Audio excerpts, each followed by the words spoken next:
আসসালামু আলাইকুম guys, welcome back to new blog. আসলে একটু মনটা খারাপ, হয়তো আপনারা থাম্বনেলে দেখছেন যে আমার কি অবস্থা। আসলে এর থেকে তো গাইজ আসলে মনটা খারাপ, কারণ আপনারা হয়তো থাম্বনেলে দেখছেন।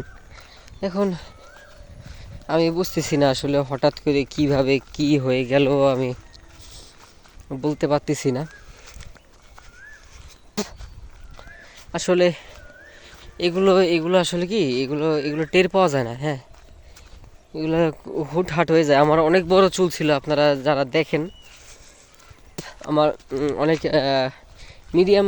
মিডিয়াম টাইপের একটা চুল ছিল, প্রায় কপাল পর্যন্ত। ওইভাবে বোঝা যায় নাই প্রথমে, কারণ মাথায় চুল ভরা ছিল, যার কারণে ওইভাবে বোঝা যায় নাই যে আসলে এই অবস্থা। তো আসলে এর থেকে মানে এটা কি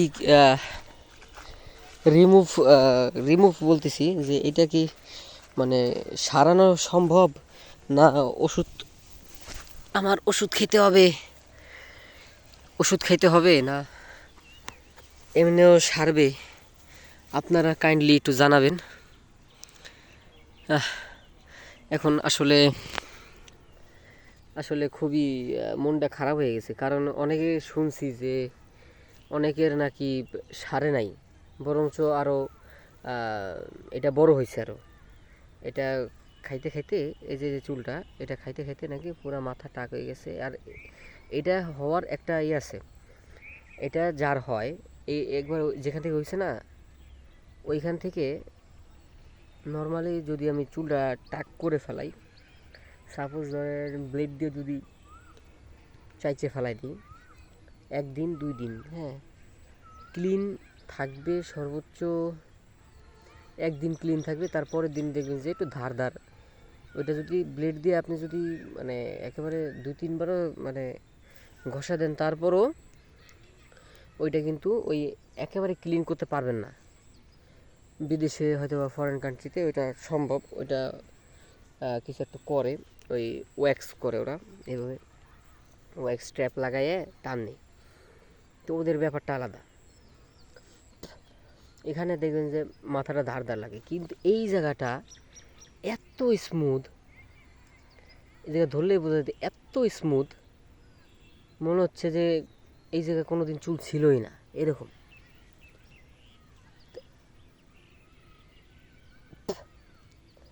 কীভাবে যে এটা হইলো আমি আসলে বুঝতে পারতেছি না। যাই হোক, এটা ছিল কপালে। দেখা যাক এটার থেকে, এই সমস্যা থেকে পরিত্রাণ পাওয়ার উপায়টা কি। আর আপনারা যদি জানেন, যদি আপনাদের কোনো পরামর্শ দেওয়া থাকে, আপনারা দিতে পারেন। এখন এখন আপনাদের কাছে তো শেয়ার করি সব কিছু, তাই না? তো এই আর কি। তো আশা করি সবাই ভালো আছেন, ভালোভাবেই থাকতেছেন আর কি। এই গরমে আসলে আল্লাহ তাও অনেক ভালো রাখছে, আল্লাহ মহান আল্লাহ তাআলা অনেক ভালো রাখছে। তা না হলে মানে নর্মালি অনেকে মারা যায়। নর্মালি মানে মানুষ অস্থির হয়ে যাওয়ার কায়দা। তো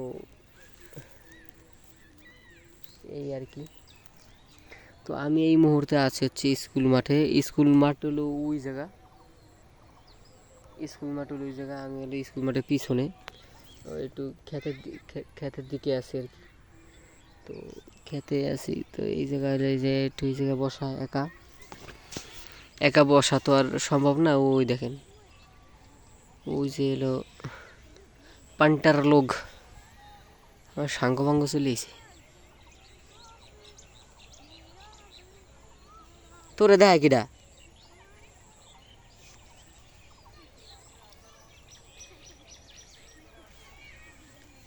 তো গাইস, রায়ান কই? রায়ান কই?